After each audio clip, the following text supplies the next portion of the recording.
Praise be to God. We welcome all of you in the glorious name of our Lord and Savior Jesus Christ. We also welcome on behalf of the Kodambakkam Christian Brethren Assembly and the GLM Bookshop Ministries, in Chennai, Kodambakkam. We praise God for this endeavor which God has started around 17 years ago. Now, we shall this day also start the meeting with a word of prayer. I request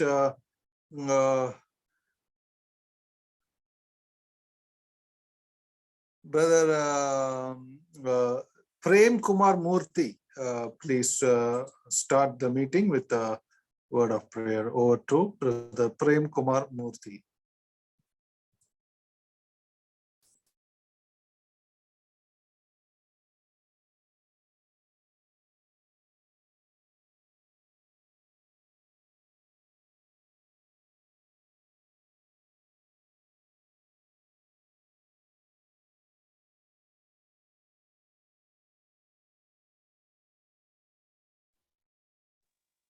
I request Adekala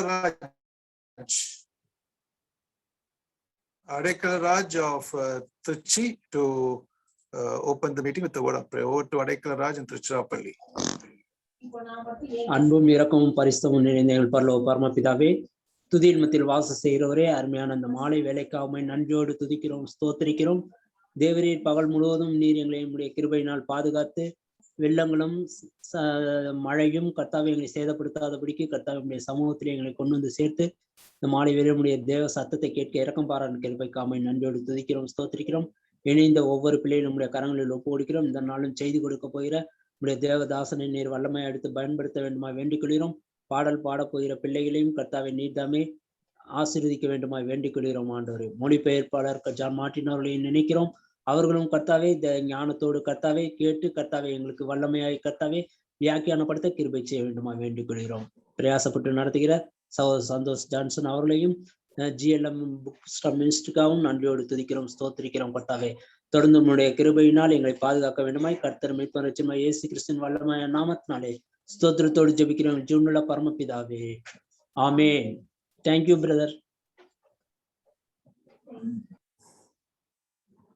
Amen. Thank you, Brother Adekala Raj from Trichirappalli for the opening prayer. Now we are going to the singing time. We have with us youths, the children of Evangelist Inbanathan from Villupuram district in Semeda Christian Assembly.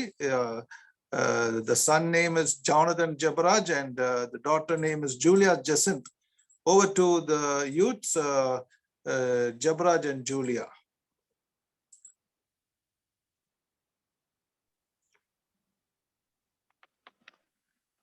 Thank you, Uncle. Uncle, am I audible? Yeah, you're audible. ஆண்டவருடைய நாமம் மகிமைப்படட்டும்.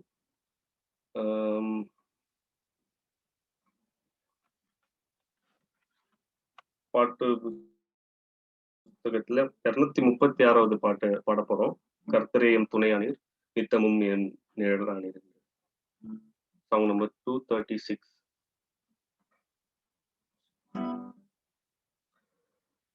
கர்த்தரே M துணையானீர், நித்தமும் என் நிழலானீர். கர்த்தரே M துணையானீர், எத்தனை இடர் வந்து சேர்ந்தாலும் கர்த்தரே அடைக்கலமாயினார். எத்தனை இடர் வந்து சேர்ந்தாலும் கர்த்தரே அடைக்கலமாயினார். மனுமக்களில் இவர் போலுண்டோ, விண் உலகிலும் இவர் சிறந்தவர். கர்த்தரே என் துணையானி, நித்தமும் என் நிழலானி. கர்த்தரே என் துணையானி, என் தன்னை பல தள்ளினார். ஆவியில்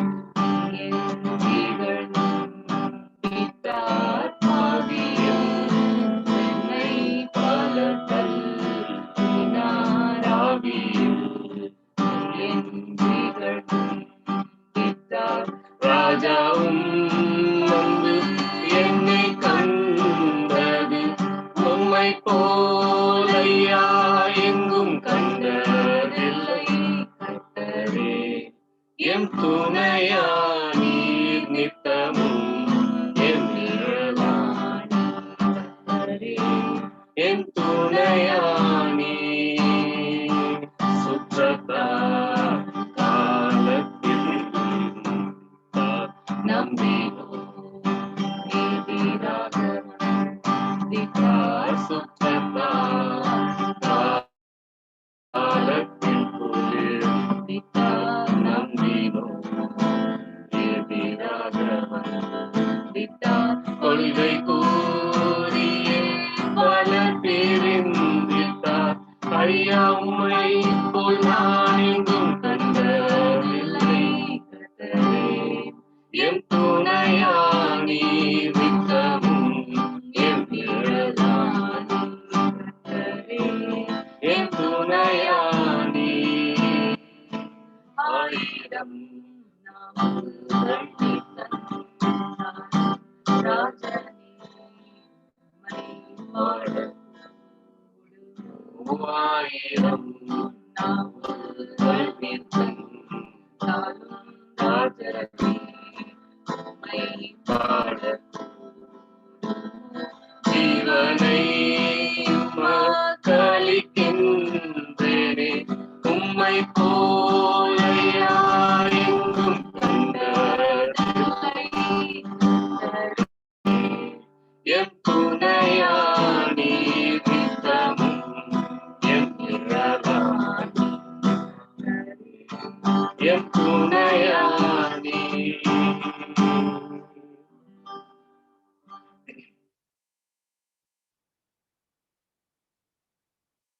நெக்ஸ்ட் சாங் நம்பர் 681, 681வது பாட்டு.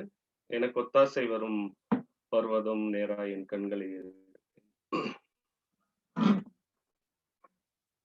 எனக்கு ஒத்தாசை வரும் பர்வதம் நேரா என் கண்களை ஏறெடுப்பேன். எனக்கு ஒத்தாசை வரும் பர்வதம் நேரா என் கண்களை ஏறெடுப்பேன். என் காலை தள்ளாட ஓட்டார். என்னை காக்கும் தேவன் உறங்கார். என் காலை தள்ளாட ஓட்டார். இஸ்ரவேலை காக்கும் நல் தேவன் ராப்பகல் உறங்காரே.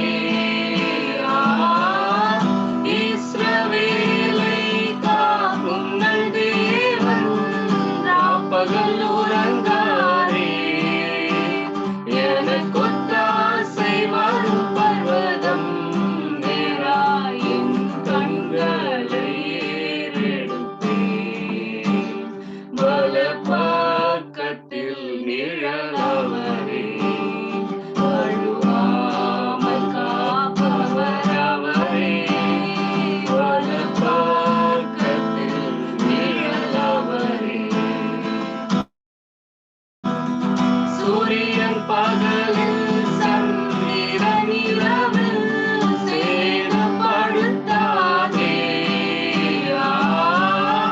சூரியன் பகலில் சந்திரன் இரவில் சேதப்படுத்தாதே. எனக்கு ஒத்தாசை வரும் பர்வதம் நேரா என் கண்களை ஏறெடுப்பேன். மலைகள் பெயர்ந்ததன் செடியும் நிலை மாறி புதியதன் செடியும். மலைகள் பெயர்ந்ததன் செடியும் மாறிடுமோ அவர் கிருபை என்னாலும் மாறுதல் எனக்கவரே.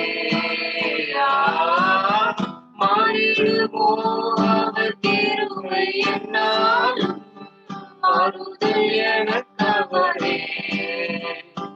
எனக்கு ஒத்தாசை வரும் பர்வதம் நேரா என் கண்களை ஏறெடுப்பேன். எனக்கு கொத்தாசை வரும் பர்வதம் நேராயின் கண்களை ஏத்தீங்கும் என்னை அணுகாமல் ஆத்துமாவை காக்கும் என் தேவன் ஏத்தீங்கும் என்னை அணுகாமல் போக்கையும் வரத்தையும் பத்திரமாக காப்பறிந்து முதலாயா போக்கையும் வரத்தையும் பத்திரமாக காப்பறிந்து முதலா எனக்கொத்தாசை வரும் பர்வதம் நேராயின் கண்களை ஏறெடுத்தே எனக்கொத்தாசை வரும் பர்வதம் நேராயின் கண்களை ஏறெடுத்தே என் காலை தள்ளாடல் போட்டார் என்னை காக்கும் தேவன் உணர்ந்தார் என் காலை தள்ளாடல் போட்டார் இஸ்ரவேலை காக்கும் நல் தேவன் ராப்பகல் உறங்காரே இஸ்ரவேலை காக்கும் நல் தேவன் ராப்பகல் உறங்காரே எனக்கொத்தாசை வரும் பர்வதம் நேராயின் கண்களை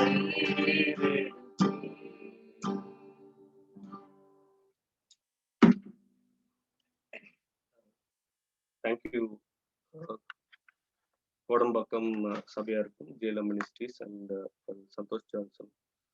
Thank in the name of Lord for inviting us and giving us an opportunity. Thank you.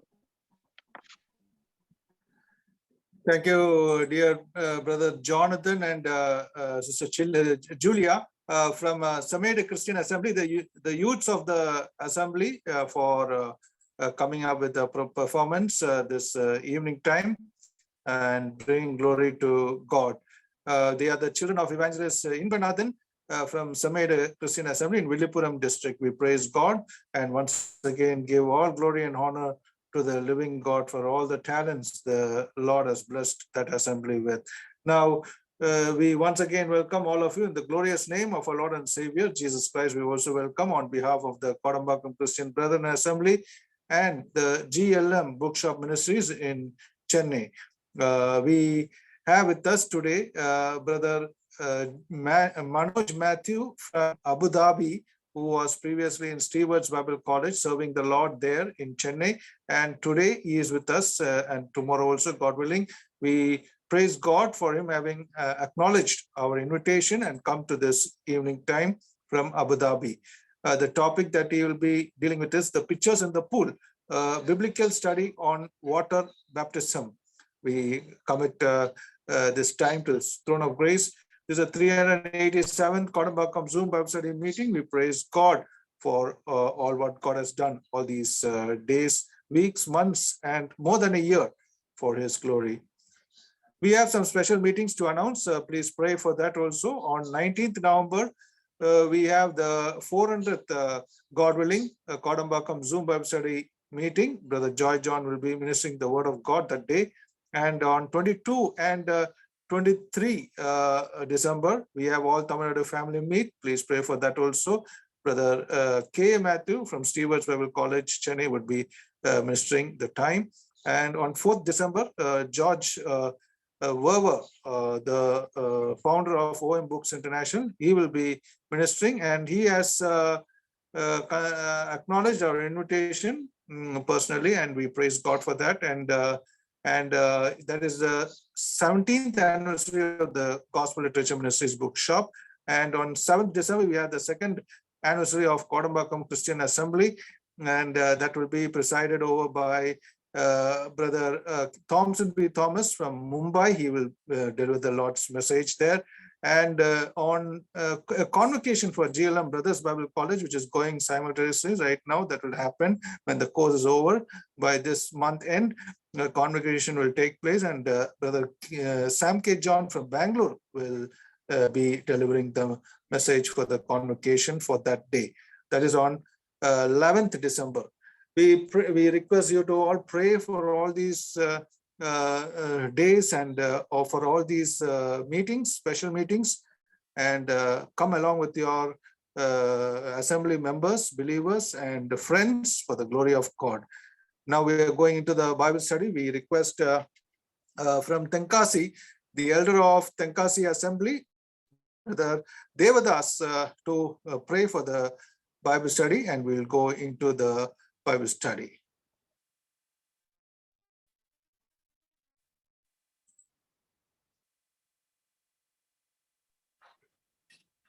Praise the Lord, brother. Praise the Lord, brother. Praise the Lord. ஜெயிப்போம். எங்கள் அன்பும் கிருபை இரக்கம் நிறைந்த அன்பின் பிதாவே, இந்த அருமையான வேளைக்காக நாங்கள் நன்றியுள்ளத்தோடு உம்மை துதிக்கிறோம், ஸ்தோத்திரிக்கிறோம். உம்முடைய விலையேறப்பட்ட சமூகத்திலே நாங்கள் கடந்து வந்து, ஆண்டவரே, உம்முடைய சத்திய வேத வசனங்களை நாங்கள் தியானிக்கும்படியாக, உம்முடைய மெல்லிய அமுத சத்தத்தை நாங்கள் கேட்கும்படியாக, உம்முடைய வேதத்தின் ஆழத்தை ரகசியங்களை நாங்கள் இன்னும் அறிந்து கொள்ளும்படியாக, எங்கள் தேவனாய கர்த்தர் எங்களுக்கு கொடுத்திருக்கிற இந்த மேன்மையான பாக்கியத்திற்காக நாங்கள் நன்றியுள்ளத்தோடு உம்மை துதிக்கிறோம், ஆண்டவரே, ஸ்தோத்திரிக்கிறோம். இப்படிப்பட்ட காலங்களில் கூட உம்முடைய சத்திய வேத வசனங்களை அதிகமாய் கேட்கும்படியான பாக்கியத்தை நீர் எங்களுக்கு கொடுத்திருக்கிறீரே, நாங்கள் நன்றி செலுத்துகிறோம். இந்த அருமையான வேளையிலும் ஆண்டவரே, பாடல் மூலமாக தேவனை மையப்படுத்த அருமையான பிள்ளைகளுக்காக கர்த்தருக்கு நன்றி செலுத்துகிறோம். எங்கள் தேவனாய கர்த்தர் தொடர்ந்து உம்முடைய பிள்ளைகளை பயன்படுத்துவீராக. இந்த நாளிலும் தேவனுடைய செய்தி கொடுக்கும்படியாக அழைக்கப்பட்டிருக்கிற எங்களுடைய அருமையான ஆண்டவரே சோரர் மனோஜ் மேத்யூ அவர்களுக்காக நாம் ஜெபிக்கிறோம். தேவனுடைய கிருபையின் கரங்கள் மகனோடு கூட இருக்கும்படியாக, ஆவியானவர் மகனை ஆட்கொள்ளும்படியாக, ஏற்ற சத்தியங்களை எங்களுக்கு ஆண்டவரே பகிர்ந்து அளிக்கும்படியாக, நீர் எங்களோடு கூட பேசும்படியாக உம்முடைய பாதம் பணிந்து வேண்டு செய்கிறோம். கர்த்தாவே, சொல்லும் அடியேன் கேட்கிறேன் என்று சொல்லி சாமுவேல் ஆண்டவரை கேட்டது போல நாங்களும் உம்முடைய வார்த்தைகளை கவனமாய் கேட்டு, ஆண்டவரே, அவைகளை எங்களுடைய இதயத்தில் வைத்து அதன்படி ஜீவிக்க எங்களுக்கு பலன் தாரும். தொடக்கம் முதல் முடிவு வரைந்து உம்முடைய பிரசன்னம், உம்முடைய மகிமை, உம்முடைய மனிதத்தில் உம்முடைய அசைவாடுதல் மத்தியிலே காணப்படட்டும். ஆவியானவர் தாமே எங்கள் மத்தியில் இடைபடுவீராக. உம்முடைய திருநாமம் ஒன்றே மெய்ப்படட்டும். இயேசு கிறிஸ்து இந்த நாமத்தில் கெஞ்சி முன்னாடி கேட்டுக்கொள்கிறோம் எங்கள் ஜீவனுள்ள நல்ல பிதாவே. ஆமேன். Amen.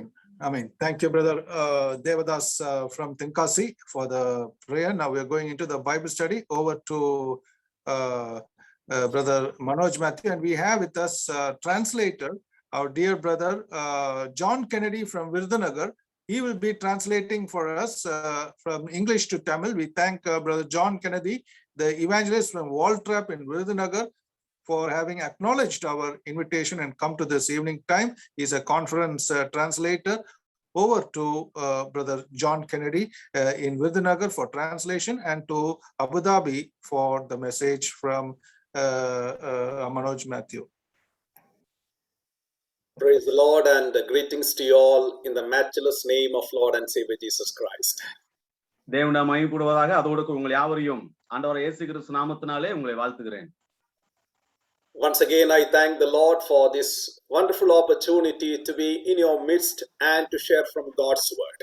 கர்த்தருடைய வசனத்தை பகிர்ந்து கொடுக்கும்படியாக தேவன் என்னை ஒரு முறை கூட நிற்பதினாலே நான் தேவனுக்கு நன்றி செலுத்துகிறேன். I thank the Lord for Brother Santosh Johnson and the Kodambakam Christian Assembly for the wonderful Zoom meetings they are conducting all through these days. இந்த இப்பேற்பட்ட நாட்களிலே மிக அருமையான இப்பேற்பட்ட சூம் ஊழியத்தை எடுத்து நடத்துகிற கோடம்பாக்கம் சபையாருக்கும் அருமையான பிரதர் சந்தோஷ் ஜான்சன் அவர்களுக்கும் நான் தேவனுக்கு நன்றியை தெரிவித்துக் கொள்கிறேன். I thank the Lord for all the dear ones, those who are gathered together tonight to listen from God's word. இன்று இரவிலே கர்த்தருடைய வசனத்தை கேட்கும்படியாக கூடியவர்கள் யாவரையும் ஒரு முறை கூட ஆண்டவர் இயேசு கிறிஸ்து நாமத்தினாலே வாழ்த்துகிறேன். When I see Brother John Kennedy, my memory goes back to Pathanamthitta Bible College where we studied together. அருமையான பிரதர் ஜான் கென்னடி நினைக்கும் போது நாங்கள் இருவரும் பத்தனம்திட்டா பைபிள் காலேஜை படித்ததை நான் நினைவு கூறுகிறேன். I was a young boy that time, only 18 years old, started there studying God's word. அந்த நாட்களே 18 வயது நிரம்பி இருக்கும்போது நான் கர்த்தருடைய வசனத்தை படிக்க ஆரம்பித்தோம். And God has given us both a wonderful time there and so many experiences and learning God's word. எங்கள் இருவருக்கும் கர்த்தருடைய வசனத்தை நாங்கள் ஆழமாய் படிப்பதற்கு தேவன் எங்களுக்கு ஆச்சரியப்படத்தக்க விதமான வாய்ப்பு ஏற்படுத்தி கொடுத்திருந்தார். And tonight I am very thankful to Lord so that we could together minister the Lord and serve the Lord and minister His word. எனவே கர்த்தருடைய வசனத்தை பகிர்ந்து கொடுப்பதிலும் கர்த்தருடைய வசனத்தை அறிவிப்பதிலும் நான் ஒன்று சேர்ந்து செய்வதிலே தேவனை மகிமைப்படும்படியாக நான் ஜெபித்து ஆரம்பிக்க இருக்கிறேன். As brother introduced, the subject today is the pictures in the pool. ஏற்கனவே சகோதரர் அறிவித்தது போல, அதாவது அந்த குளத்திலிருந்து கற்றுக்கொள்ளக்கூடிய பாடங்கள். What are the pictures that we can learn from the water? அந்த தண்ணீரிலிருந்து நாம் என்னென்ன பாடங்களை நாம் கற்றுக்கொள்ள முடியும்? Okay, I am not going to talk about water today. நான் இன்றைக்கு தண்ணீரை பற்றி நான் பேச போவது கிடையாது. But I am going to talk about water baptism. ஆனால் இன்னைக்கு தண்ணீரினால் வரக்கூடிய ஞானஸ்நானத்தை பற்றி பேச விரும்புகிறேன். We might have heard so many messages, so many classes about the water baptism, which is the command of Lord Jesus Christ. ஆண்டவர் இயேசு கிறிஸ்து பூமியில வாழ்ந்திருக்கும் போது அவர் கட்டளை கொடுக்கப்பட்ட அந்த ஞானஸ்நானத்தை குறித்து நம்ம நிறைய வெவ்வேறு விதத்துல படித்திருப்போம். We know our Lord Jesus Christ, our God, has given us only 2 ordinances. நமது ஆண்டவர் இயேசு கிறிஸ்து நமக்கு 2 சட்டத்தை மட்டும்தான் கடைபிடிக்க முடியாம கொடுத்திருந்தார். One is the Lord's table and the second is the water baptism. ஒன்று கர்த்தருடைய மேஜை, இரண்டாவது ஞானஸ்நானம். In the Lord's table, we observe taking of the bread and the wine. கர்த்தருடைய மேஜையிலே நாம் தேவன் அந்த அப்பத்தையும் பாத்திரத்தையும் தேவனுடைய நினைவுறும்படியாக செய்து கொண்டிருக்கிறோம். And the bread reminds us, and the bread we remember the body which was broken for us, and in the wine we remember the blood of Lord Jesus Christ which was shed for us. அப்பத்தை குறித்து நாம் நினைவு கூறும்போது தேவனுடைய சரீரம் நமக்காக அடிக்கப்பட்டது என்று சொல்லியும், அந்த திராட்சரசத்தை குறித்து நாம் நினைவு கூறும்போது கர்த்தருடைய ரத்தம் நமக்காக சிந்தப்பட்டது என்று சொல்லியும் நினைவு கூர்ந்து கொண்டிருக்கிறோம். And the question that always we have in our mind is, this bread and wine becomes the blood and the body of Lord Jesus Christ. நமக்கு அடிக்கடி வரக்கூடிய ஒரு கேள்வி என்ன என்று சொன்னால், இந்த அப்பமும் இந்த திராட்சரசமும் இது உண்மையிலே ஆண்டவருடைய சரீரமும் ஆண்டவருடைய ரத்தமுமா என்று கேட்டுக்கொண்டிருக்கிறோம். Okay, that is not our subject today, but let me make a mention in a few words and come to our subject. இன்றைக்கு அது நம்முடைய பாடம் கிடையாது, ஆனாலும் ஒரு சில வார்த்தைகளை சொல்லி இந்த இதை நிறைவு செய்ய விரும்புகிறேன். There are people, those who think that the bread is the body and the wine is the blood of Lord Jesus Christ. அநேகர் என்ன நினைத்துக் கொண்டிருக்கான்னு சொன்னால், அந்த அப்பம் இயேசு கிறிஸ்துவின் சரீரம் என்று சொல்லியும் அந்த திராட்சரசம் இயேசு கிறிஸ்துவின் ரத்தம் என்று சொல்லி நினைவு கூர்ந்து கொண்டிருக்கிறார்கள். There is a big theological study about that. I am not coming to that. இது கூட பெரிய இறையியல் கல்லூரியிலே படிக்கக்கூடிய ஒரு சம்பவம், ஆனால் இப்போது அதை பற்றி நாம் சொல்ல விரும்பவில்லை. And there are another group of people, they teach that when I take the bread, it becomes the body of Christ. When I take the blood, when I take the wine, it becomes the blood of Lord Jesus Christ to me personally. Okay, இன்னொரு கூட்டம் என்ன நினைத்துக் கொண்டு சொன்னால், அந்த அப்பத்தை நான் எடுக்கும் போது நான் ஆண்டவருடைய சரீரத்தை எடுக்கிறேன் என்று சொல்லியும், அந்த பாத்திரத்துல திராட்சரசத்தை குடிக்கும் போது நாம் தேவனுடைய ரத்தத்தை குடிக்கிறேன் என்று சொல்லியும் நினைத்துக் கொண்டிருக்கிறார்கள். Let me ask a question now. நான் இப்போது உங்களுக்கு கேள்வியை கேட்க விரும்புகிறேன். Which one is correct? எது சரியானது? First or the second? முதலாவதா அல்லது இரண்டாவதா? Nobody's audio is able to, they cannot unmute themselves. Yes, brother. I know it is a rhetorical question. I want to ask to yourself, which one may be correct? இது உங்களுக்குள்ளே நீங்கள் கேட்டு பதில் சொல்லக்கூடிய ஒரு காரியம், எது சரியானது என்பதை நீங்கள் நினைத்துக் கொள்ளுங்கள். Or if you have a specific answer, you can put in the chat box also.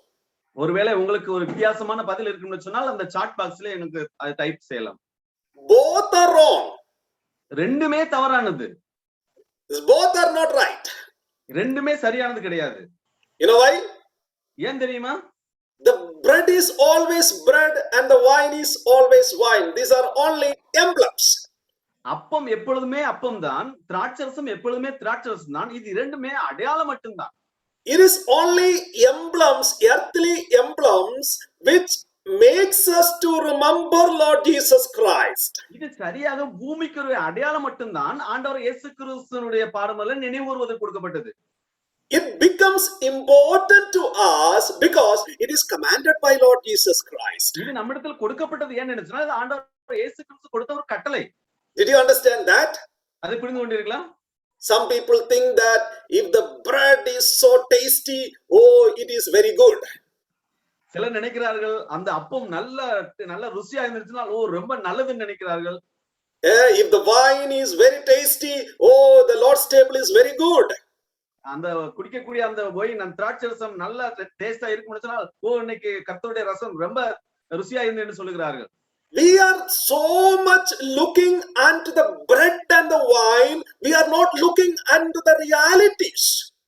நாம் எப்பொழுதுமே அந்த அப்பத்தையும் திராட்சை ரசத்தை நினைத்துக் கொண்டிருக்கிறோம். ஆனால் அதோட உண்மையான ரியாலிட்டி உண்மையான சம்பவம் என்ன என்பதை நாம் மறந்து விடுகிறோம். One day one brother was coming out of the church after the worship meeting. ஆராதனை கூட்டம் முடிந்த பிறகு ஒரு சகோதரன் அந்த சபையை விட்டு வெளியே வந்தா. And immediately after coming out, he was telling to me, oh, the wine is not at all good today. இன்னைக்கு அவர் முடிந்தவுடனே சொன்னாரு இன்னைக்கு திராட்சை ரசம் அவ்வளவு நல்லாவே இல்லை அப்படின்னு சொன்னார். It is very sour. ரொம்ப உப்பு கரிச்சு கிடக்குது. So it is not very good. So see that all through the time he was taking, all through the church service, he is thinking about the wine. பாருங்க அந்த முழு சபையில அமர்ந்திருக்க நேரம் எல்லாம் அதை எடுத்துக்கொண்டு இருக்கிற அதைத்தான் சிந்தித்துக் கொண்டே இருக்கிறார். My dear brothers and sisters, we are not called to think about the wine, the color of the wine, the color of the bread, the taste of the bread. We are supposed to think about the body of Lord Jesus Christ and the blood of Lord Jesus Christ. இதை கேட்டுக்கொண்ட அருமையான சகோதரியே நாம் அந்த அப்பத்தையும் அந்த திராட்சையும் நல்ல கலரா இருக்கிறது நல்ல ருசியா இருக்கு நினைப்பதை விட்டு ஆண்டவர் இயேசு கிறிஸ்துவினுடைய பாடுமரத்தை நினைவு கூறுவதற்கு நாம் கொடுக்கப்பட்டிருக்கிறோம். The purpose is accomplished when I take from the Lord's table, when I take from the bread, I remember the body of Lord Jesus Christ. When I take from the wine, I remember the blood of Lord Jesus Christ. அது நமக்கு கொடுக்கப்பட்டது நோக்கம் என்ன என்று சொன்னால் அந்த நோக்கம் தான் மிக முக்கியமானது. நான் அப்பத்தை எடுக்கும்போது இயேசு கிறிஸ்துவின் சரீரத்தை குறித்து நாம் நினைவு கூறுவதும் அந்த பாத்திரத்திலே பங்குள்ளும் போது ஆண்டவர் இயேசு கிறிஸ்துவின் ரத்தத்தை குறித்து நினைவு கூறுவதுதான் நமக்கு கொடுக்கப்பட்டிருக்கிறது. There are some people, they think if I take from Lord's table, some kind of blessing will come to me. சிலர் நினைக்கிறார்கள், பலர் இப்படி நினைத்துக் கொண்டிருக்கிறார்கள், ஓ பாத்திரத்திலும் பாத்திரத்திலும் பங்குள்ளது எனக்கு சில ஆசீர்வாதம் கிடைக்கும் நினைக்கிறார்கள். Yes, definitely we will be blessed because it is a command of the Lord when he obey the Lord. Okay, உண்மைதான், இது ஆண்டவரால் கொடுக்கப்பட்ட கட்டளை. அதனை செய்யும் போது நமக்கு ஆசீர்வாதம் கிடைக்கும். Because we obey his word, he will bless us. காரணம் அவர் வார்த்தைக்கு நாம் கீழ்ப்படுகிறோம், கட்டாயம் அவர் நம்மை ஆசீர்வதிப்பார். But Lord's table is not with the purpose of blessing. It is with the purpose of the Lord Jesus Christ, to remember the Lord Jesus Christ who died for us. ஆனால் கர்த்தருடைய மேஜை நம்ம ஆசீர்வதிக்கப்படுவதற்கு மட்டுமல்ல, ஆண்டவர் இயேசு கிறிஸ்துவினுடைய பாடுமரணத்தை நினைவுறுவதற்காக கொடுக்கப்பட்ட ஒரு நினைவு சின்னம். Okay, now coming to the waters of baptism. இப்போ நம்ம ஒரு தண்ணீரில் மூழ்கி எடுக்கிற ஞானஸ்நானத்தை குறித்து சிந்திக்க போகிறோம். This is the second ordinance that is given to the church by Lord Jesus Christ. சபைக்கு தேவனால் கொடுக்கப்பட்ட இரண்டாவது ஒரு கட்டளை, ஒரு காரியம்.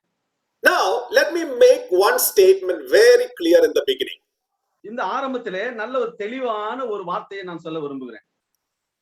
God's people, believers, should not be baptized because church demands it. Rather, we should be baptized because it is commanded by the Lord. சபை சொல்லுகிறது என்று சொல்லி அல்லது சபை கட்டளை எடுக்கிறது சொல்லி அதை எடுப்பதை விட்டு இது தேவன் என்னால் கொடுக்கப்பட்ட கட்டளை என்று சொல்லி அதை நாம் அந்த ஞானஸ்நானத்தை பெற்றுக்கொள்ள வேண்டும்.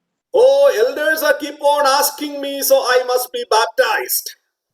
மூப்பர்கள் சபையில நீ ஞானஸ்நானம் எடுக்கலையா, ஞானஸ்நானம் கேட்டுக்கொண்டிருக்கிறார்கள், ஆகவே ஞானஸ்நானம் எடுக்கிறேன்னு சொல்லக்கூடாது.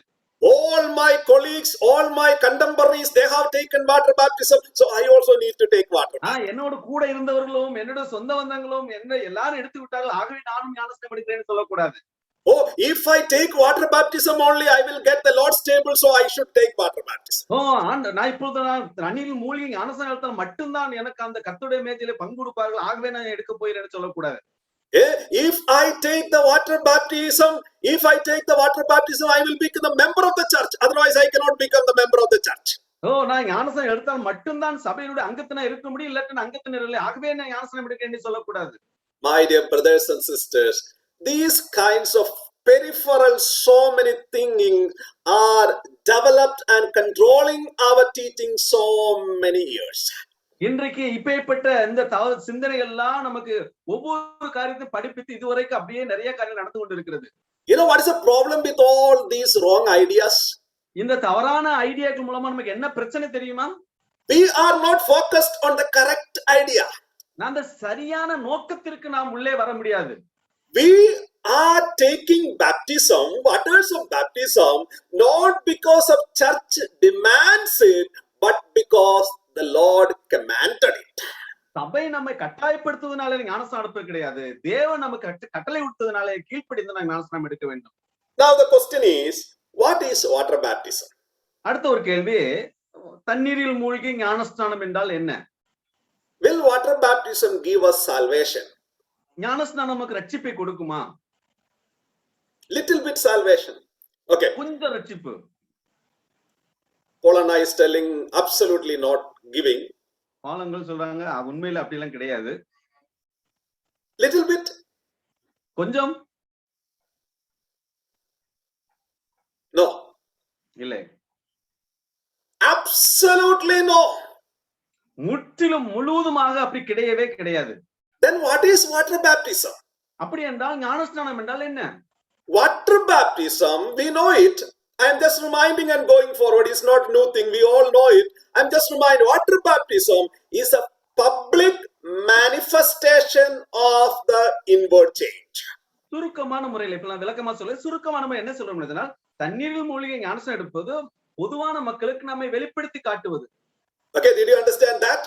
அது புரிந்து கொண்டீர்களா? The public manifestation of the inward change.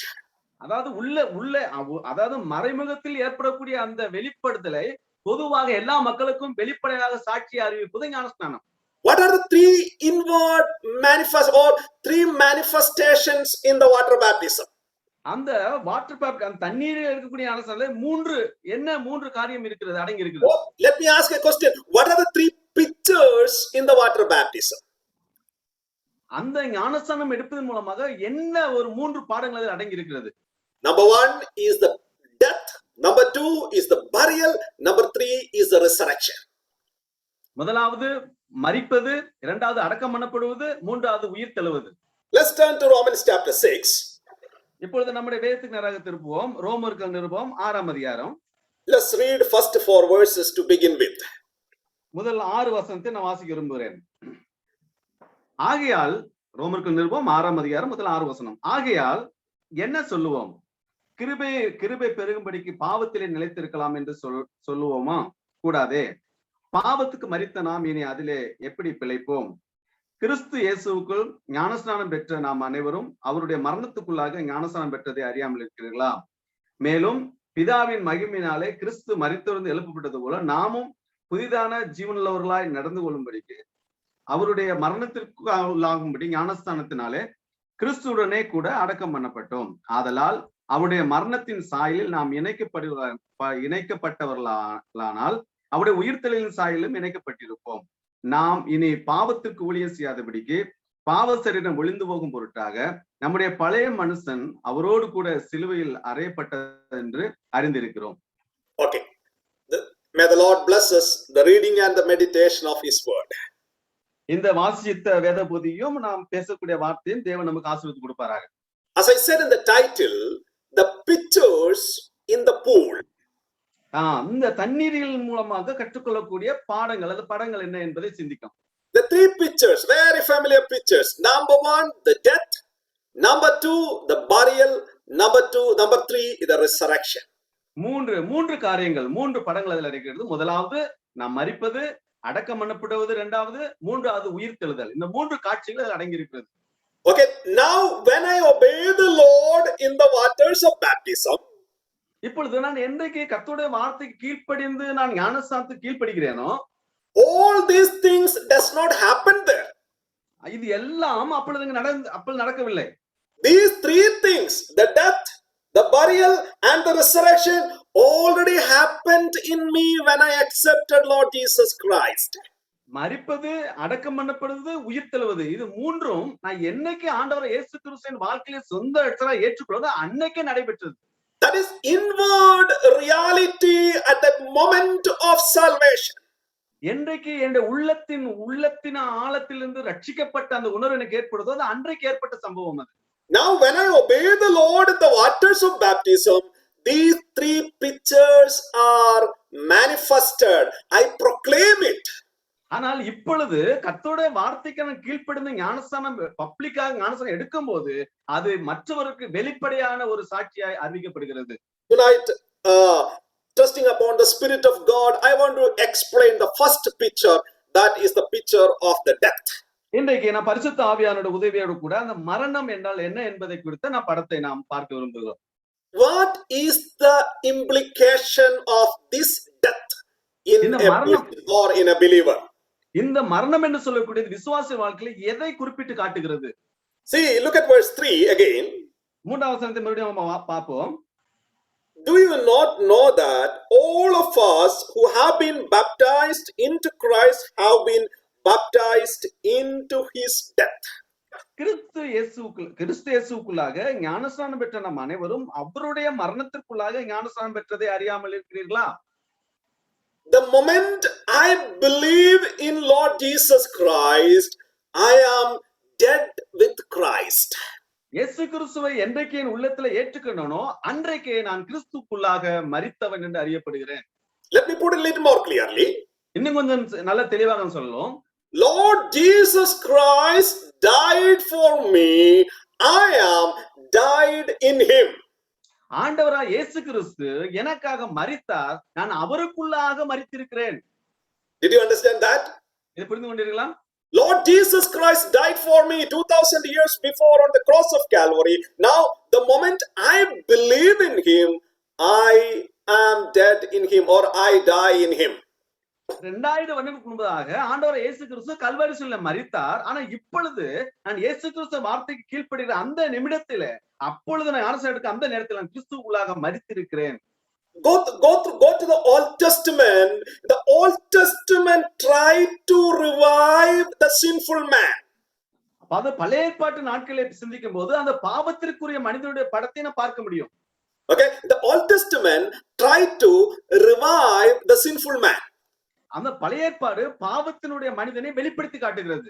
Okay, it could not forgive the sins of the people completely. அதுல பழைய ஏற்பாட்டு மக்கள்ல பார்க்கும்போது அவருடைய பாவம் முற்றிலுமாய் மன்னிக்கப்படுவது கிடையாது. You know why? ஏன் தெரியுமா? No law, no demands of the Old Testament could make the sinful man die. அந்த எந்த ஒரு சட்டமும் பழைய ஏற்பாட்டு நாட்களிலே அந்த பாவி மரித்தவன் என்றாக எண்ணப்படுவதாக கிடையாது. See, I am a sinful person. நான் பாவியான ஒரு மனுஷன். If there should be any change happening in me, there should be any change happening in me, that sinful person should be dying. ஏதாவது எனக்குள் ஏற்படும் என்று சொன்னால், ஏதாவது காரியம் நடக்கும் என்றால் அந்த பாவியான மனிதன் மரிக்க வேண்டும். The Old Testament tried to teach them, you are a sinner, and you must come to the Lord. They tried to revive them. பழைய நாட்களிலே அவன் பாவியான ஒரு மனுஷனை நீ பாவி மீண்டும் உன்னை புதுப்பித்துக் கொள் தான் சொல்லிக் கொடுத்து கொண்டிருந்தது. But because I am sin and dead in sin, I cannot revive myself. ஆனா என்ன பாவத்தில் மரித்திருக்கிறேன், பாவத்தில் வாழ்ந்து கொண்டிருக்கேன், இனி என்னதுல இருந்து அது வெளிப்படுவதற்கு வாய்ப்பு கிடையாது. Apostle Paul says in Ephesians chapter 2, அப்போஸ்தலன் பவுல் எபேசியர் நிருபம் 2ஆம் அதிகாரத்தில் இப்படி சொல்லுகிறார். very familiar verse to us. நம்ம எல்லாருக்கும் தெரிந்த ஒரு பகுதிதான். You were dead in your trespasses and sins. நீங்கள் அக்கிரமத்திலும் பாவத்திலும் மரித்தவர்களாய் இருந்தீர்கள் என்று வாசிக்கிறோம். What is the meaning of that? அதோட அர்த்தம் என்ன? I was a slave of sin. நான் பாவத்திற்கு அடிமையா இருந்தவன். Okay, think that I supposed to give 1 lakh rupees to Santosh Johnson brother. நான் இப்படி ஒரு உதாரணம் சொல்றேன். இப்ப சந்தோஷ் ஜான்சன் அவர்களுக்கு நான் 1 lakh rupees நான் கொடுக்க வேண்டி இருக்கிறது. Every day Santosh brother is asking, brother, give me back, I have so many needs. இப்போ ஒவ்வொரு நாளும் சந்தோஷ் கேட்டுக்கொண்டு, பிரதர் எனக்கு அந்த 1 லட்சத்தை கொடுங்க, எனக்கு ஒரு தேவை இருக்குதுன்னு சொல்லி கேட்டுக்கொண்டே இருக்கிறார். But I did not give back. I have nothing to give back. I don't have anything so that I can give back. ஆனா அவருக்கு கொடுப்பதற்கு இடத்தில் ஒன்றும் இல்லை, ஆகவே என்னால் கொடுக்க முடியவில்லை.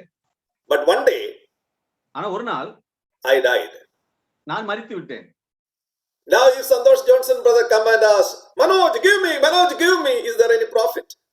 இப்போ சந்தோஷ் பிரதர் போய் மரித்த சந்தோஷ் ஜான்சன் மனோஜ்கிட்ட போய் பிரதர் கொடுங்க, காசு கொடுங்க, அந்த வான காசு கொடுங்க கேட்டா எதாவது கொடுக்க முடியுமா? No use. அதுல எந்த ஒரு பிரயோஜனம் கிடையாது. You know why? ஏன் தெரியுமா? I am dead. நான் மரித்தவன். That was my condition. அதுதான் என்னுடைய சூழ்நிலை. I was dead in sin and trespass. நான் பாவத்திலும் அக்கிரமத்திலும் மரித்தவனா இருந்தேன். The Old Testament law was telling to me, you are a sinner, you must come back to God.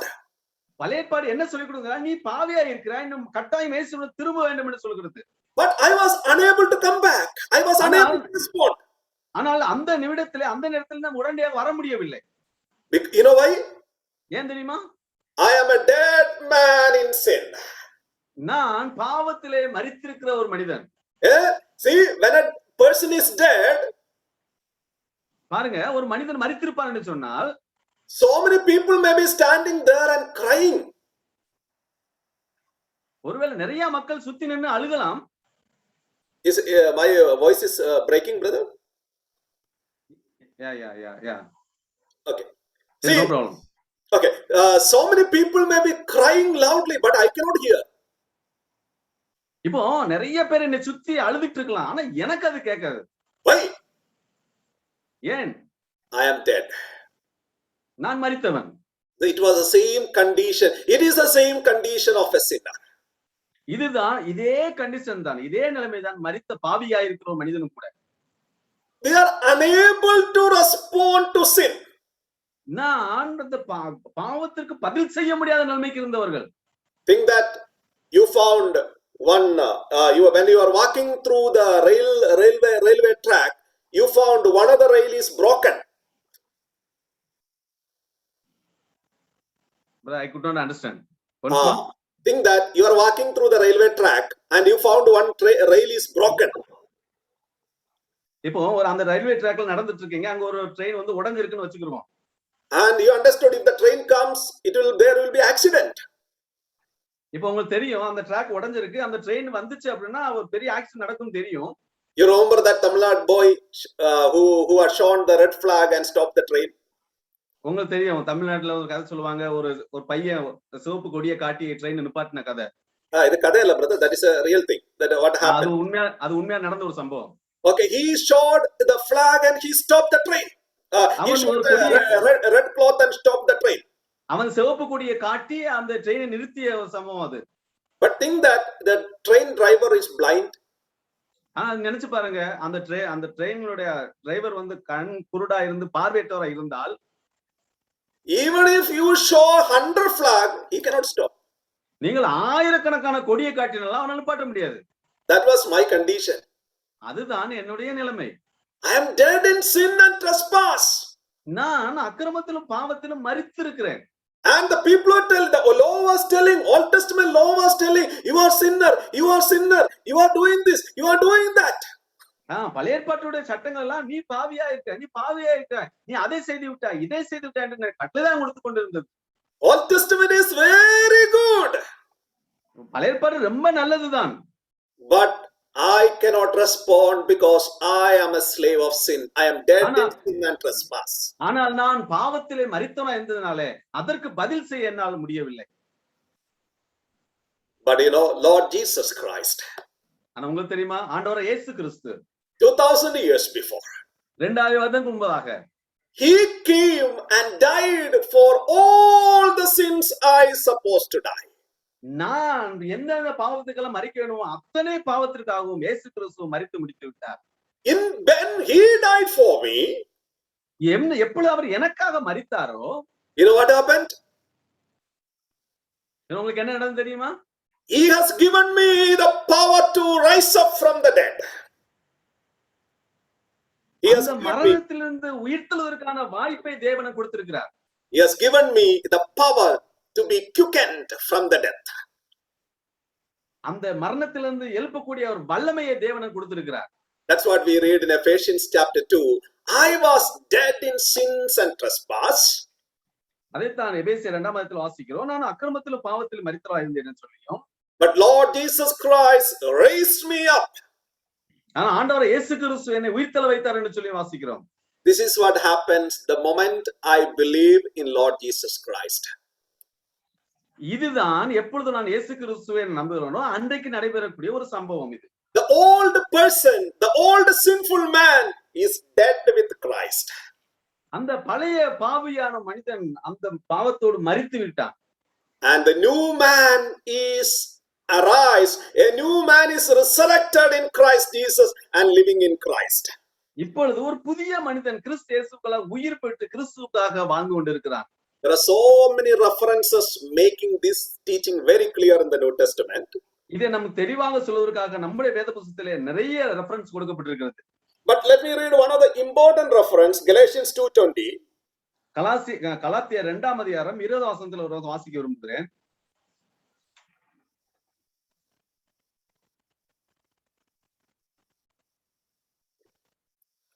கலாத்தியர் 2ஆம் அதிகாரம் 20 வசனம். ஓகே, கிறிஸ்துவுடனே கூட சிலுவையில் அறையப்பட்டேன், ஆயினும் பிழைத்திருக்கிறேன். இனி நான் அல்ல, கிறிஸ்துவே எனக்குள் பிழைத்திருக்கிறார். நான் இப்பொழுது மாம்சத்தில் பிழைத்திருக்கிறதோ அவர் என்னில் அன்பு கூர்ந்து எனக்காக தம்மை தாமே ஒப்பு கொடுத்த தேவனுடைய குமாரனை பெற்றும் விசுவாசத்தினாலே பிழைத்திருக்கிறேன். Now I live in Lord Jesus Christ. நான் இப்பொழுது கிறிஸ்து இயேசுவுக்குள்ளாக பிழைத்திருக்கிறேன். In me a great death happened. எனக்கு ஒரு பெரிய மரணம் நடைபெற்றது. What is the death? அது என்ன மரணம்? The old sinful man is dead. பழைய பாவ சுபாவம் உள்ள மனிதன் மரித்தவன். Did you understand that? அதை புரிந்து கொண்டீர்களா? That's why in Romans chapter 6 Apostle Paul says, ஏதேதான் ரோமர் 6ஆம் அதிகாரத்தில் அப்போஸ்தலர் பவுல் சொல்லுகிறார், you who are baptized with Christ are baptized into his death. நீங்கள் கிறிஸ்துவோடு கூட ஞானஸ்நானம் பெற்றீர்கள், கிறிஸ்துவோடு கூட அடக்கம் பண்ணப்பட்டீர்கள் என்று சொல்லி இருக்கிறார். Okay, now all that I am talking now is a spiritual reality. நான் இப்ப பேசுறது எல்லாம் ஆவிக்குரிய ஒரு பாடத்தை குறித்து பேசிக் கொண்டிருக்கிறேன். It's not a physical reality. இது சரீர பிரகாரமான உண்மை கிடையாது. It's a spiritual death that I am talking about. இது ஆவிக்குரிய மரணத்தை குறித்து நான் பேசிக் கொண்டிருக்கிறேன். Now what is my problem? இப்பொழுது என்னுடைய பிரச்சனை என்ன? See, the blessing that I got is the old man is dead, spiritually dead. பாருங்க, பழைய மனிதன் அப்ப ஆவிக்குரிய நிலைமையிலே மரித்து விட்டான். But still physically he is alive. ஆனால் இப்ப சரீர பிரகாரமாக அவன் உயிரோடு இருந்து கொண்டிருக்கிறான். Did you understand the difference? அந்த இது அடுத்தது புரிந்து கொண்டீர்களா? Little complicated theology, I know. கொஞ்சம் ஒரு ஒரு ஒரு வித்தியாசமான ஒரு படிப்பு தான் இது. Okay, see here, I am dead spiritually. நான் ஆவிக்குரிய நிலைமையிலே மரித்து விட்டேன். That is the work of Lord Jesus Christ when I believed in him. அது ஆண்டவர் இயேசு கிறிஸ்துவால் ஏற்பட்ட ஒரு சம்பவம். But see, this flesh is still living. I am still alive. ஆனால் பாருங்கள், இந்த சரீரம் இன்னும் வாழ்ந்து கொண்டிருக்கிறது. What I need to do? இப்ப நான் என்ன செய்ய வேண்டும்? I need to mortify it. I need to mortify the members of my sinful body. என்னுடைய பாவ சரீரத்தில் இருக்கிறவர்களை அதுல வந்து அது வெளிப்படுத்தி காட்டுறது, அதை put to death. அதை நான் சரிப்படுத்தி காட்ட வேண்டும். Okay, mortify means put to death. Put to death daily the members of my sinful body. ஒவ்வொரு நாளும் மரணத்துக்குள்ளாக நாம் மரிக்கப்பட்டவன் என்பதை அடக்கி ஆள வேண்டும். Apostle Paul is giving a good example for this in Galatians chapter 4. கலாத்தியர் 6ஆம் அதிகாரத்தில் அப்போஸ்தலர் பவுல் அதற்கு நல்ல ஒரு உதாரணத்தை சொல்லுகிறார். Chapter 4 22. கலாத்தியர் 4ஆம் அதிகாரம் 22. 22. ஆபிரகாமுக்கு, கலாத்தியர் 4ஆம் அதிகாரம் 24, ஆபிரகாமுக்கு 2 குமாரர் இருந்தார்கள் என்று எழுதியிருக்கிறது. ஒருவன் அடிமையான இடத்தில் பிறந்தவன், ஒருவன் சுயாதீனமுள்ள இடத்தில் பிறந்தவன். Yes, see here, all those verses we can read. Please read verse 29 also. அதோட கூட 29 கூட வாசிக்கிறோம். ஆகிலும் மாம்சத்தின்படி பிறந்தவன் ஆவியின்படி பிறந்தவனை அப்பொழுது துன்பப்படுத்துவது போல இப்பொழுதும் நடத்தி வருகின்றது. Okay. See here, in Abraham's family, there is a problem. இங்க பாருங்க, ஒரு காரியம், ஆபிரகாம் குடும்பத்திலே ஒரு பிரச்சனை. Abraham did not have children so many years. அநேக வருடங்களாக ஆபிரகாமுக்கு குழந்தை இல்லை. And finally he got Ishmael, the first son. அதுக்கப்புறம் கடைசியில இஸ்மாவேலை பெற்றுக்கொண்டார். When he was old, he got Ishmael through Hagar. ஆகார் மூலமாக அந்த வயதான நாட்களில் அந்த குழந்தையை பெற்றெடுத்தார். But we know that Ishmael was not God's promised child. ஆனா உங்களுக்கு தெரியும், இஸ்மவேல் தேவனால் அதாவது பிராமிஸா கொடுக்கப்பட்ட குழந்தை கிடையாது.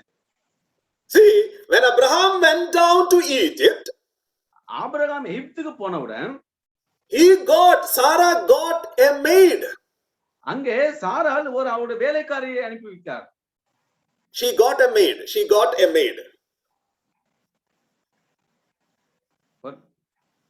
Brother? Yes. Okay. Hagar got a maid from Egypt. ஆகார் ஒரு வேலைக்காரியை எகிப்திலிருந்து பெற்றுக்கொண்டார். Her name is Hagar. Sarah got a maid. Her name is Hagar. அவருடைய பெயர் ஆகார். See, according to Mesopotamian culture, மெசொப்பொத்தேமியாவுடைய கலாச்சாரத்தின்படி, when a woman is given to a man, ஒரு பெண் ஒரு ஆண் இடத்தில் கொடுக்கப்பட வேண்டும் சொன்னால், along with the woman they will also give one or two maids. அதோடு கூட அவங்க 1-2 வேலைக்காரிகளையும் சேர்த்து கொடுப்பார்கள். Okay, you know what is the purpose? அதுக்கு என்ன நோக்கம் தெரியுமா? If the wife is not having children, the husband has to marry the maid. That is a rule. That is a practice in Mesopotamia. Okay, மெசொப்பொத்தேமியாவில் உள்ள கலாச்சாரம் என்னன்னு சொன்னால், அந்த மனைவியை கொடுக்கும்போது மனைவியோடு சேர்ந்து 2 வேலைக்காரர்கள் சேர்த்து கொடுப்பார்கள். அப்பொழுது மனைவிக்கு குழந்தை இல்லாமல் இருக்கும்போது அவர்கள் மனைவியினுடைய வேலைக்காரிகளை திருமணம் செய்து கொள்ளலாம். That means the wife is willing, she can give the maid also to the husband. அதாவது அந்த மனைவியே அவனுடைய வேலைக்காரியை தனக்கு மனைவியாக கொடுக்கலாம் என்று சொல்லப்பட்டிருக்கிறது. Okay, some of us may be thinking that why that rule is not there today. சில பேர் நினைக்கிறார்கள், ஏன் அந்த சட்டம் இன்றைக்கு இல்லை என்று சொல்லி. Look at here, when Jacob married Rachel got a maid. Leah got a maid. பாருங்க, யாக்கோபு ராகேலை திருமணம் செய்யும் போதும் லேயாளை திருமணம் செய்யும் போதும் அவர்களுக்கும் நிறைய வேலைக்காரரை கொடுத்தார் என்று பார்க்கிறோம். In the same way, when Abraham married Sarah had maid from Mesopotamia. அதே போல ஆபிரகாம் சாராளை திருமணம் செய்த போது சாராளுக்கும் நிறைய அந்த வேலைக்கார பெண்கள் இருந்தார்கள். So if Abraham is not having child, Sarah supposed to give that maid to Abraham. இப்பொழுது ஆபிரகாமுக்கு குழந்தை இல்லாமல் இருக்கும்போது அவளுக்கு பதிலாக தன்னுடைய வேலைக்காரியை அங்கே அனுப்பி அவள் மூலம் குழந்தை பெற்றுக்கொள்ள வைக்கலாம். But see here now what is happening? Sarah is giving Hagar to Abraham. ஆனா இங்க பாருங்க, சாராள் ஆகாரை ஆபிரகாமுக்கு கொடுக்கிறார். Hagar only came to their family just a few years before. கொஞ்ச வருஷத்துக்கு முன்னாடி தான் ஆகார் அந்த குடும்பத்துக்குள்ளே வருகிறார்.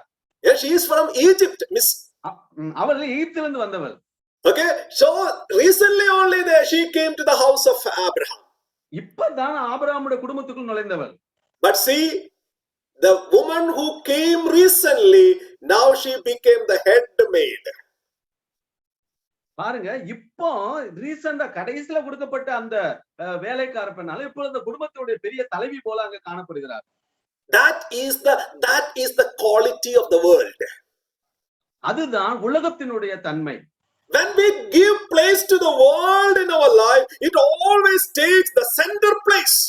பாருங்க, உலக பிரகார காரியத்துக்கு நம்ம முக்கியத்துவம் கொடுக்கணும்னு சொன்னால் அதுதான் வாழ்க்கையில முக்கிய பகுதியை எடுத்து விடுகிறது. Now when Hagar became pregnant, இப்பொழுது ஆகார் அங்கே கன்சீவ் ஆகி இருக்கிறார். And she started to despise Sarah. She started to சாராளை குறித்து அவர் அலட்சியமா என்ன ஆரம்பித்தார். You know what is the meaning of that? அது அர்த்தம் என்னன்னு தெரியுமா? She wanted to become the mistress and Sarah her servant. இப்பொழுது அவங்க சாராளை விட ஒரு பெரியவளை போல கருதப்பட வேண்டும். Did you understand that? அதை புரிந்து கொண்டீர்களா? That's why Sarah sent her away. எனவேதான் சாராள் இவளை அங்கே வனாந்தரத்துக்கு விரட்டி விட்டாள். But by God's grace, she came back again. God brought her back again. ஆனா கர்த்தருடைய கிருபையாலே மீண்டுமாக அவள் சேர்த்துக் கொள்ளப்பட்டாள். Now she gave birth to Ismail. இப்ப இஸ்மாயேலை பெற்றெடுக்கிறாள். But God said to Abraham, no, you are going to get a child through Hagar, through Sarah. அப்பொழுது தேவன் ஆபிரகாமுக்கு சொல்றார், இல்ல கிடையாது, நீ வந்து சாராள் மூலமாக அந்த வாக்குத்தத்தம் பண்ணப்பட்ட குழந்தையை பெற்றெடுக்க போகிறாய். Now Isaac is born. இப்பொழுது ஈசாக்கு பிறக்கிறான். Two children, two are growing together. இப்பொழுது இருவரும் வளர்ந்து கொண்டிருக்கிறார்கள். One is old son. ஒன்னு பழைய குமாரன். One is the new son. இப்பொழுது புதிய குமாரன். Now what is happening in the house? இப்ப வீட்ல என்ன நடக்குது? The old son started to mock the new son. அந்த பழைய ஒரு மனுஷன் அந்த புதிய அந்த மனுஷனை பார்த்து அவன் கேலி பண்ண ஆரம்பிக்கிறான், கிண்டல் பண்ண ஆரம்பிக்கிறான். And Sarah came and said to Abraham. இப்பொழுது சாராள் வந்து ஆபிரகாமிடம் பேசுகிறார். What she said? என்ன சொன்னா தெரியுமா? This Hagar and her son should be sent out. இந்த ஆகாரம் அவனுடைய குமாரனை விரட்டி விட வேண்டும். What Abraham said? ஆபிரகாம் என்ன சொன்னா தெரியுமா? Abraham did not listen. Abraham அதை கேட்கவில்லை. You know why? ஏன் தெரியுமா? It is Abraham's own son. இது ஆபிரகாமுடைய சொந்த மகன். Sarah can say like that because Sarah has no relation. Sarah's maid son. சாரா வேணா என்னமோ சொல்லிக்கலாம், ஏன்னா சாராவோட வேலைக்கார பெண்ணு அது. But Abraham cannot do like that because it is Abraham's first son, own son. ஆனால் ஆபிரகாம் அப்படி சொல்ல முடியாது, காரணம் ஆபிரகாமுக்கு பிறந்த முதல் பையன் தான் அது. Abraham went to God. Abraham தேவனிடத்தில் போனான்.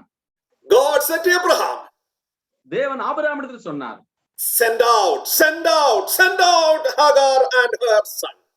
அவனை ஆகாரையும் அவனுடைய குமாரனையும் விரட்டி விடு என்று சொல்லி தேவன் இடத்தில் சொன்னார். My dear brothers and sisters, எனக்கு அருமையான சகோதரனே சகோதரியே, when I accept Lord Jesus Christ, என்னைக்கு நான் இயேசு கிறிஸ்துவை ஏற்றுக்கொள்கிறேனோ, when you accepted Lord Jesus Christ, என்னைக்கு நீங்கள் ஆண்டவர் இயேசு கிறிஸ்துவை ஏற்றுக்கொண்டீர்களோ, the new man is risen in us. இந்த ஒரு புதிய மனிதன் நமக்குள் உயிர் தெழும்புகிறான். He is a spiritual man. அவன் ஆவிக்குரிய மனிதன். But the old man is still there. ஆனால் அந்த பழைய மனிதன் இன்னும் இருந்து கொண்டுதான் இருக்கிறான். You know what we had to do? நாம் என்ன செய்யணும் தெரியுமா? The command of the Lord is send out the old man. கர்த்தருடைய கட்டளை என்ன என்று சொன்னால், பழைய மனிதனை அழித்து விடுங்கள், பழைய மனிதனை விரட்டி விடுங்கள் சொல்லுகிறார். I can look at John Kennedy and say, John Kennedy, you need to so many things you need to send out. அப்ப நான் ஜான்கடை பிரதர், நீ நிறைய காரியங்களை அங்க வெளியே அனுப்ப வேண்டும் என்று சொல்லுவேன்னு சொன்னால், you have so many bad things, you need to do that. உனக்கு நிறைய மோசமான காரியங்களுக்கு நீ அதை செய்ய வேண்டும். Easy for me to say because it is John Kennedy, I have no relationship. இது என்ன ஜான்கடை சொல்லுவேன், ஏன்னா அவன் எனக்கு எந்த ரிலேஷன் கிடையாது. Relationship means because he is not my body, his body is different, so I can say you are this, you are like this, you do like that. ஏன்னா இப்ப வந்து அவங்க எங்க ரெண்டுத்துக்கு எந்த ரிலேஷன் கிடையாது, அதனால ஈஸியா சொல்லிடலாம், நீ செஞ்சிருக்க நீ போ அப்படி சொல்ல முடியும். But the same things are there in me. ஆனால் அதே நிலைமை எனக்குள் இருக்கும் என்று சொன்னால், that is there in my body, already there in my body. அது ஏற்கனவே என்னுடைய சரீரத்துல இருந்து கொண்டு இருக்கிறது. But I am not able to mortify that. I am not able to send out. ஆனால் அதை என்னால் வெளியேற்ற முடியவில்லை, அதை கட்டுப்படுத்தினால் முடியவில்லை. You know why? ஏன் தெரியுமா? Is my own body. காரணம் என்னுடைய சொந்த சரீரம். In my childhood onwards, I love this body. என்னுடைய குழந்தை பருவம் முதற்கொண்டு இந்த சரீரத்தை அதிகமாய் நேசிக்கிறேன். I love the desires of the body. இந்த சரீரத்தோட ஆசைகளை நான் விரும்புகிறேன். But now, when I believe in Lord Jesus Christ, you say, mortify the members of body. How it is possible? ஆனால் இப்பொழுது இயேசு கிறிஸ்துவை ஏற்றுக்கொண்டதுக்கு அப்புறமாக அதை விரட்ட வேண்டும், அதை கட்டுப்படுத்தணும்னால எப்படி என்னால் முடியும்? Impossible task. அது முடியாத ஒரு வேலை. Sarah, you can say like that because you have no relation. சாரா சொல்லலாம், ஏன்னா அவளுக்கு எந்த ரிலேஷன் கிடையாது. Abraham, it is very difficult. ஆனா ஆபிரகாமுக்கு அது சொல்வது ரொம்ப கடினமான ஒரு காரியம். For me, it is very difficult. ஆனா எனக்கு அது ரொம்ப கஷ்டமானது. You know what did Abraham do? தெரியுமா ஆபிரகாம் என்ன செஞ்சா தெரியுமா? He went to God. தேவனிடத்தில் சென்றார். God said, send out. தேவன் சொன்னார், அனுப்பிவிடு.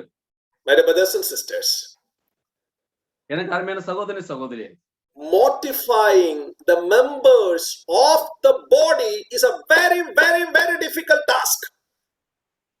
நம்முடைய சரீரத்தில் இருக்கிற காரியங்களை வெளியேற்றுவது முடியாத, நடக்க முடியாத ஒரு காரியம் அது. But it can be possible only by the power of the word of God. ஆனால் இப்பொழுது ஒன்று செய்ய முடியும், அது தேவனுடைய வார்த்தையுடைய வல்லமையின் மூலமா மட்டும்தான் அந்த காரியத்தை செய்ய முடியும். This is the inward reality. It is not outward reality. இது வந்து வெளிப்படையான காரியம் கிடையாது, இது வந்து உள்ளான ஒரு காரியம். அது Inside every believer, this struggle is there. ஒவ்வொரு விசுவாசிக்கும் இந்த போராட்டம் இருந்து கொண்டுதான் இருக்கிறது. If you don't have struggle, you are not believer. அந்த ஒரு போராட்டம் இல்லை என்று சொன்னால் நீங்கள் விசுவாசி கிடையாது. See, in Abraham's family, everything was very good till பாருங்க, ஆபிரகாம் குடும்பத்துல எல்லாமே சரியாக நடந்து கொண்டு இருக்கிறது. till what time? எந்த நேரத்தில்? Till Isaac was born. ஈசாக்கு பிறக்கிற வரைக்கும். When Isaac was born, the real struggle happened. எப்பொழுது ஈசாக்கு புதிதாக உள்ள வருகிறானோ அப்பொழுது உண்மையான போராட்டம் இங்கே ஆரம்பித்து விட்டது. Did you understand? This is a spiritual reality. புரிந்து கொண்டீர்களா? இது ஆவிக்குரிய ஒரு உண்மையான தன்மை. Till I believed in Lord Jesus Christ. இயேசு கிறிஸ்துவை விசுவாசித்த அந்த நேரத்தில், till I believed. அதை இயேசு கிறிஸ்து விசுவாசிக்கிற வரைக்கும், Yeah, all my works were very good for me. என்னுடைய வேலைகள் எல்லாம் அது மிகவும் நல்லது என்று நான் பார்த்து கொண்டிருக்கிறேன். My thinking very good. என்னுடைய நினைவின் மூலம் நான் நினைப்பதெல்லாம் நல்லது. My decision very good. என்னுடைய விருப்பம் எல்லாம் நல்லதுதான். But the moment I believed in Lord Jesus Christ, the new man is born in me. The spiritual man is born. ஆனால் இயேசு கிறிஸ்துவை ஏற்றுக்கொண்ட அந்த நிமிடத்திலே ஒரு புதிதாக ஆவிக்குரிய மனிதன் அங்கே உள்ள வந்து விடுகிறான். God, the Holy Spirit is living in me. அங்கே பரிசுத்த ஆவியான நமக்குள் வசித்து விட்டு கொண்டு இருக்கிறார். And God, the Holy Spirit is telling me, this is wrong. This is wrong.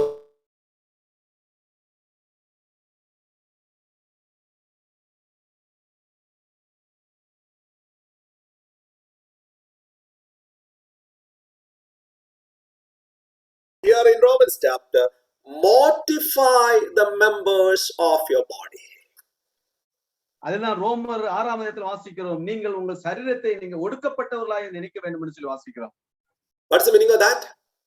அது அர்த்தம் என்ன? This body has so many members. இந்த சரீரத்துக்கு நிறைய மெம்பர்கள் இருக்கிறார்கள். All the members are the members of sin. நம்முடைய எல்லா சரீரத்தின் அவயவங்களும் பாவத்தினால் உருவாக்கப்பட்டவர்கள். And we, when you believe in Lord Jesus Christ, slowly, every day, we are in a sanctifying life, mortifying the members of the body. ஆனால் இன்றைக்கு நாம் ஆண்டவர் இயேசு கிறிஸ்துவை ஏற்றுக்கொண்டோமோ அந்த நாள் முதற்கொண்டு ஒவ்வொரு நாளும் நாம் புதிதான காரியங்களை செயல்படுத்தி பழையதை ஒழிக்க வேண்டும். See, when I obey the Lord in the waters of baptism, நான் என்றைக்கு ஞானஸ்நானம் எடுப்பதன் மூலமாக தேவனுடைய வார்த்தைக்கு கீழ்ப்படிந்தேனோ, I am proclaiming this truth. இந்த சத்தியத்தை நான் வெளிப்படுத்தி காட்டுகிறேன். What is that truth? என்ன சத்தியம்? The old man is dead. அந்த பழைய மனிதன் மரித்து விட்டான். You are proclaiming it. நீங்க அதை வெளிப்படுத்தி காட்டுகிறீர்கள். That means from that moment you have to mortify the deeds of the old man. அந்த நேரம் முதற்கொண்டு உங்களுடைய பழைய மனிதனை நீங்கள் அப்புறப்படுத்துவதற்கான, அதை ஒடுக்கிறதுக்கான அனைத்து காரியங்களையும் செயல்படுத்த வேண்டும். That means even after waters of baptism, if you live like the old person, there is no use of water baptism in you. ஞானஸ்நானம் எடுத்ததுக்கு அப்புறமாக அந்த பழைய மனிதன் செயல்படுவது போல செயல்படுத்திக் கொண்டிருப்போம் என்று சொன்னால் ஞானஸ்நானம் எடுத்ததில் எந்த ஒரு வித்தியாசமும் எந்த ஒரு மாற்றமும் கிடையாது. Did you understand? Water baptism will not give you this capacity. பாருங்கள், இந்த உணர்வை நீங்க ஞானஸ்நானம் எடுத்தால் கிடைக்கும் என்று சொல்ல முடியாதுல்ல. Water baptism is a manifestation. You are publicly manifesting this change happened in me. அதாவது எனக்கு உள்ளான மாற்றத்தை வெளிப்படையாக அறிவிப்பதுதான் ஞானஸ்நானம் எடுப்பது. See, the old man, his bad words, his bad thoughts, his bad behaviors, dead.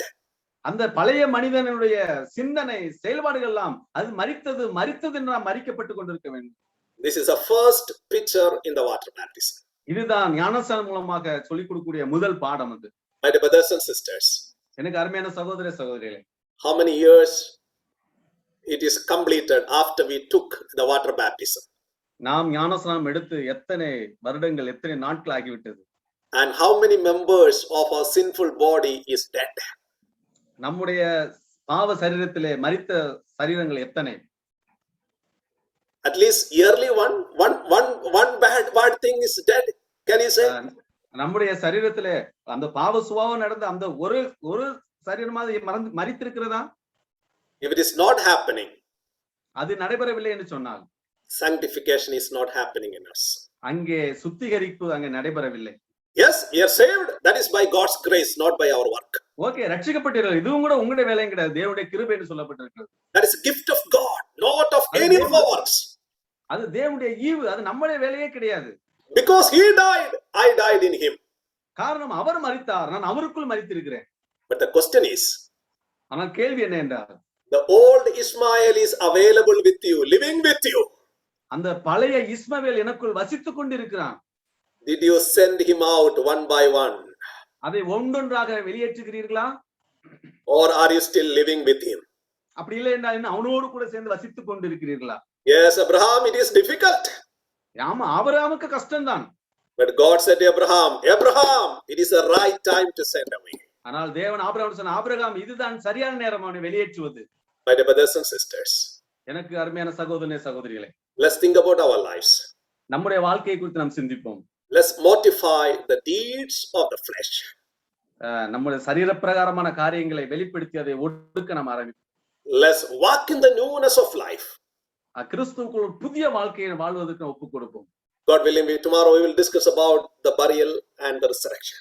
கர்த்தருக்கு சித்தமானால் நாளைக்கு உயிர்த்தெழுதலை குறித்தும் நாம் சிந்திக்கலாம். Burial and resurrection. அடக்கம் பண்ணப்படுதலும் உயிர்த்தெழுதலை குறித்து நாம் சிந்திக்கலாம். May the Lord bless us together. தேவனுடைய நாம நம்ம கர்த்தர் நம்ம எல்லாரையும் ஆசீர்வதிப்பாரா. Amen. Amen.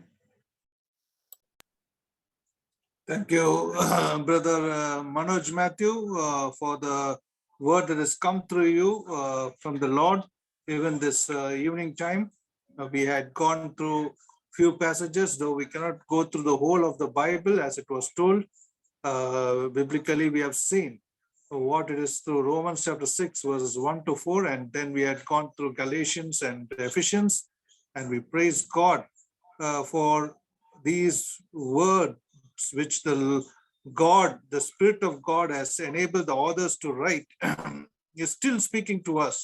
And today the thought is the death of ourselves. When the spiritual man comes is born, we have to put to death all our sinful nature.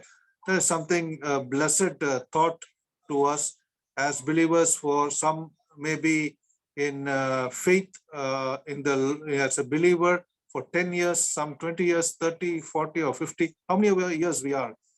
It is till last. When did we really put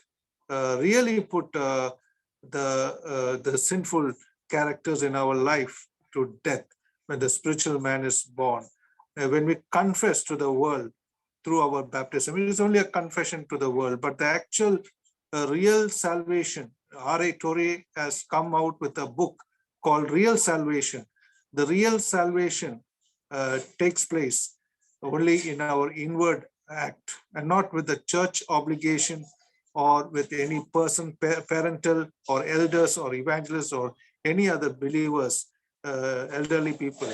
But the individual has to take, with the help of the Holy Spirit, and come to that decision and bring to death at the time of accepting the Lord in his personal life, with no one knowing. There's a personal interaction and intimacy with the Lord, and we put to death all the things that were past in us. Now we confess it with the first thing we have seen, the first picture, the water baptism, the death of our confession. That is outwardly confession, and we have seen that. It's a blessed thought. We praise God for what Manoj Matthew had, Brother Manoj Matthew had brought to us this evening time. It's an important topic which many have flawed. There's no doubt about it, because some people in the camps, around 10 or 15 people have come and they are get baptized because my friends are getting baptized, or the parents have asked me. So these are all things that which we know are wrong, but still we continue with our things, and let us correct ourselves and come to that real salvation, and put to death our past life, so that the name of the Lord would be glorified.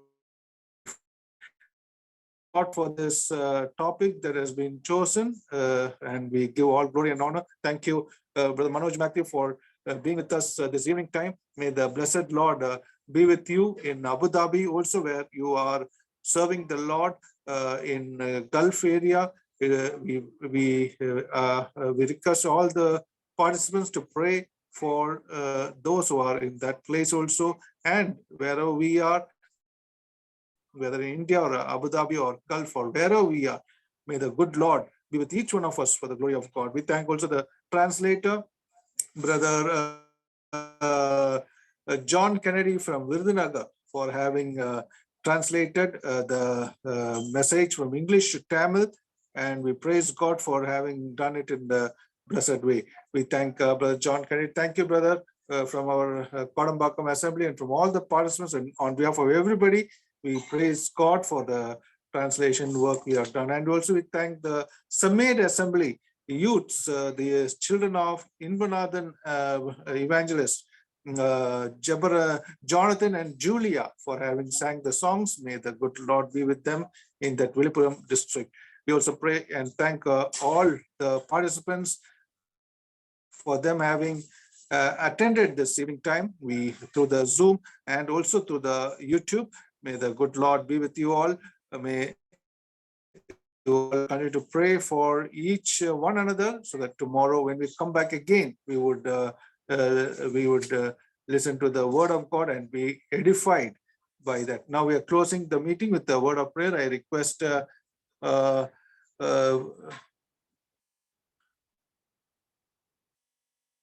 Brother Jayapal from to evangelist to close the meeting with the word of prayer. Over to Brother Jayapal.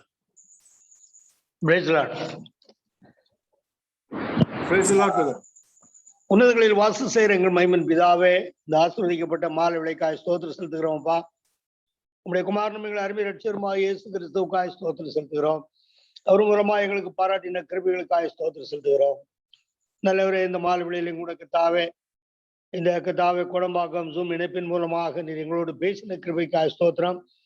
கர்த்தாவே, இந்த நாளிலே கர்த்தாவே இந்த water baptism பற்றி கர்த்தாவே ஒரு தெளிவான கர்த்தாவே பாடத்தை நீர் எங்களுக்கு கற்பித்ததுக்காய் ஸ்தோத்திரம். பலமுறை நாங்கள் இந்த வேத பகுதிகளை வாசித்திருக்கிறோம் கர்த்தாவே. ஆனாலும் கூட இன்றைக்கு உம்முடைய மகன் அருமையான கர்த்தாவே தேவதாசன் மனோஜ் மேத்யூ அவர்கள் மூலமாக நீர் எங்களுக்கு தெளிவாக நீர் விளக்கி காண்பித்த கிருபைக்காய் ஸ்தோத்திரம்.